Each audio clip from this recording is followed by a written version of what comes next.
plata y sal. La minería de la sal era muy importante en los Alpes. Los romanos necesitaban grandes cantidades de sal para usarla como conservante y requerían ese conservante permanentemente. Los pueblos de Nórica eran una tentación irresistible para los despiadados guerreros cimbrios.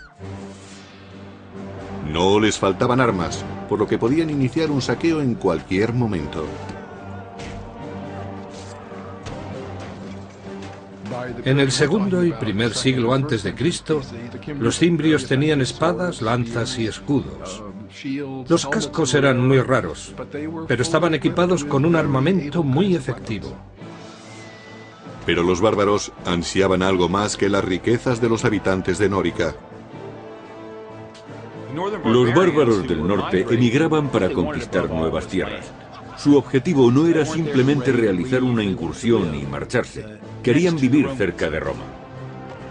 Los artesanos de Nórica no tenían ninguna posibilidad contra los guerreros del norte.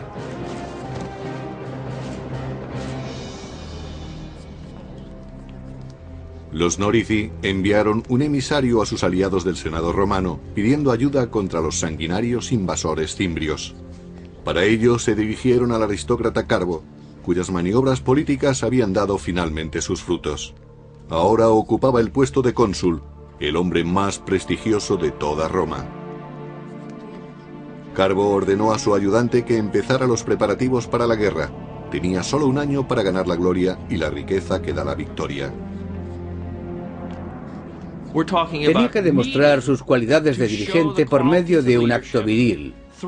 Y ese acto viril era hacerse con el éxito en el campo de batalla. Los generales no solo cosechaban para ellos y sus familias, sino para todos los que les seguían.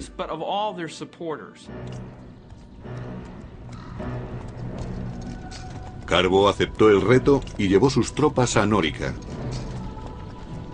A pesar de su total inexperiencia en las artes de la guerra, estaba ansioso por demostrar que era algo más que un acaudalado senador. Llegó a Nórica apoyado por los soldados del ejército romano. Tras un siglo de victorias, estos soldados tenían plena confianza en sí mismos. Los cimbrios se defendieron diciendo que no sabían que no podían estar en aquel territorio y les mandaron embajadores. Los bárbaros no habían visto nunca una fuerza tan bien equipada y disciplinada. Su caudillo, Boirix, le dijo a Carbo que su gente solo quería regresar a su hogar pacíficamente, y Carbo estuvo de acuerdo en que se marcharan. Pero hay poca gloria en una tregua, y el general romano preparó un plan para conseguir la victoria que tanto necesitaba. Carbo simuló que iba a negociar, pero envió sus tropas por un atajo para atacar a los cimbrios antes de que regresaran los embajadores. Esperaba así conseguir el triunfo. Pero su plan fracasó. El cónsul romano Carbo consiguió engañar a los cimbrios, pero fue precisamente ese engaño lo que le trajo la desgracia. Algunos embajadores cimbrios lograron sobrevivir y denunciaron la traición de Roma al regresar a su campamento. Furiosos, los bárbaros juraron que no cejarían hasta cobrarse una sangrienta venganza.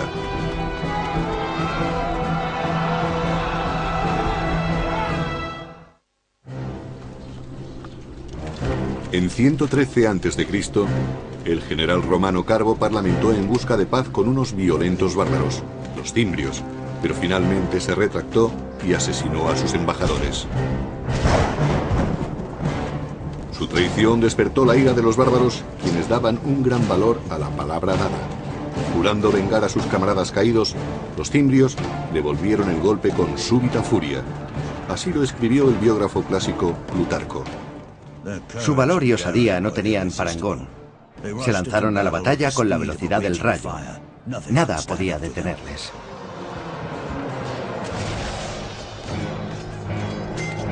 Conducidos por dos caudillos, Boirix de los cimbrios y Teutobocus de los teutones, los bárbaros avanzaron en oleadas incontenibles. Por la arqueología sabemos que disponían de buenas armas, tan buenas como las de los romanos. Hoy sabemos que estaban organizados militarmente, es decir, que la infantería estaba dirigida por oficiales, pero los romanos no se dieron cuenta de ello hasta que fue demasiado tarde. Carbo se encontró repentinamente desprovisto de las comodidades y privilegios de la vida política de Roma. Allí el lenguaje del poder era hablado con sangre y acero. Como cónsul magistrado jefe de la guerra, había fallado miserablemente. Debido a que el cargo de magistrado jefe de la guerra solo duraba un año, quien lo ocupaba solía ser un novato en el campo de batalla. Era frecuente que la dirección de la guerra estuviera en manos de ineptos y que ocasionalmente acabara en un desastre para Roma. La batalla de Nórica fue uno de esos desastres.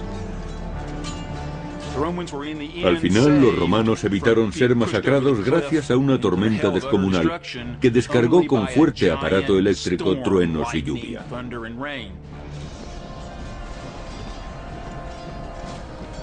Derribado de su caballo, Carbo trató de huir de aquel caos de muerte.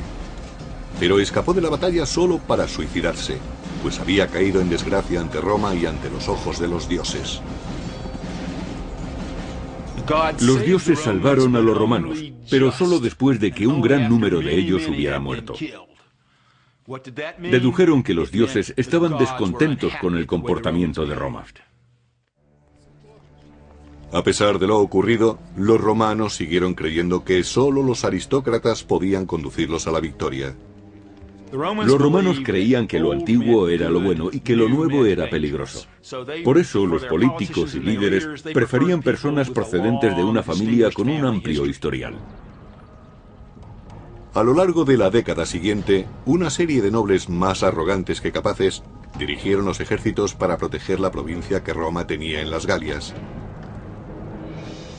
Se enfrentaron a los bárbaros en Tolosa, Burdigalia y finalmente en Aurasio, ciudades que hoy en día conocemos como Toulouse, Burdeos y Orange. En cada combate los bárbaros derrotaron completamente a las legiones romanas.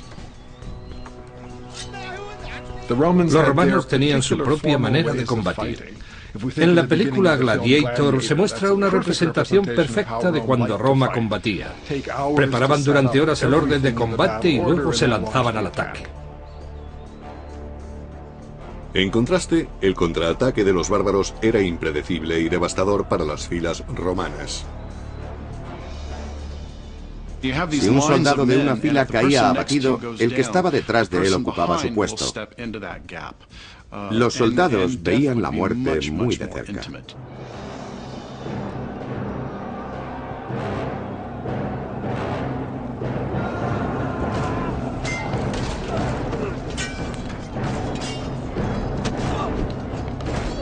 Los tributos de sangre fueron asombrosos.